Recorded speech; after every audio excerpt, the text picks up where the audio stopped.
مؤسسه دولتی تعلیمی لیسه کسبی تکنیکی نوحیه وسه در تیار کردن متخصصان شاخه‌های کشاورزی و نقلات، دوزندگی، محاسبات و تکنولوژی موثر کامپیوتری نقش ارزنده دارد. با مقصد شناسایی و جلب جوانان به هنرآموزی در این هنرستان چاره‌بینی درهای گشاد گذرانده شد. خوانندگان مؤسسه‌های تحصیلات میانه عمومی ناحیه و شرایط تحصیل در این مؤسسه شناس گردیدند. خوانندگان شاهد گشاده شدن آثارخوان‌های تاریخی در لیسه کسبی تکنیکی شدند. نگاره‌هایی که اینجا موجود میباشند آنها را هنرآموزان جمع آوردند.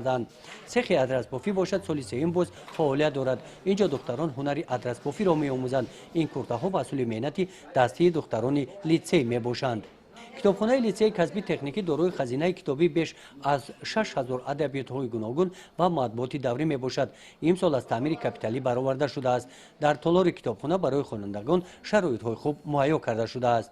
من در لیسه کسبی تکنیکی تحصیل میکنم و در اینجا در بخش دوم میباشم و از این کتابخانه در این مدت استفاده برده از کتاب‌های بدیعی و دیگر نوع‌های کتاب میخوانم. من کتاب‌های ساتیم قلوبزاده، روایت سعودی و کوهستانی رو و دیگر اثرها رو خواندم و باز از اینجا یک کتاب نو گرفتم با نام نانی تکتکی که آن رو تا خوانده هستم.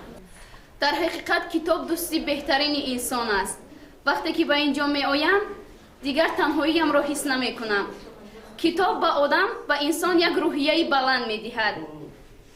واقعا هم شرایط کتابخانه ما به نهایت خوب است.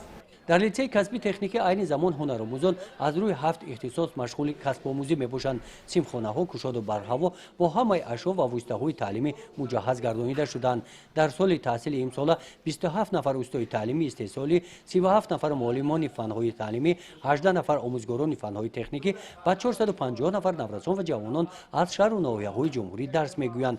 70 نفر به خوابگاه تامین میباشند. خوابگاه‌ها به شرایط خوب تامین کرده شدند. در مؤسسه همه کابینet‌های فنی، خوابگاه، جای خواب، میدانچه‌های ورزشی پورا آماده شدند و خوانندگان الکی وارد مؤسسه شدند. از حال و احوال مؤسسه، از کابینet‌های فنی، از روی اختصاصایی که در مؤسسه زیاد از 7 اختصاص گرفته شده است، همه آنها شناس شدند با استاد تعلیمی 3 سالی و معلمان پیشقدم. باور داریم که سال خوانش آینده خوانندگان پورا و مؤسسه ما باز وارد می‌گردند. در جنبه چاره‌بینی در حوزه کشاد رهبریت مؤسسه دولتی تعلیمی لیسه کسبی تکنیکی نوحیه از نوسان و جوانان دعوت به عمل آوردند که کسب هنرهای زمانوی را آموزند و آینده مقام ارزنده خود را در جامعه صاحب شوند. با تشبس‌های شایسته و احساس بلند وطنداری در رشد تاجیکستان عزیز حصه‌ای ارزشمند گذارند.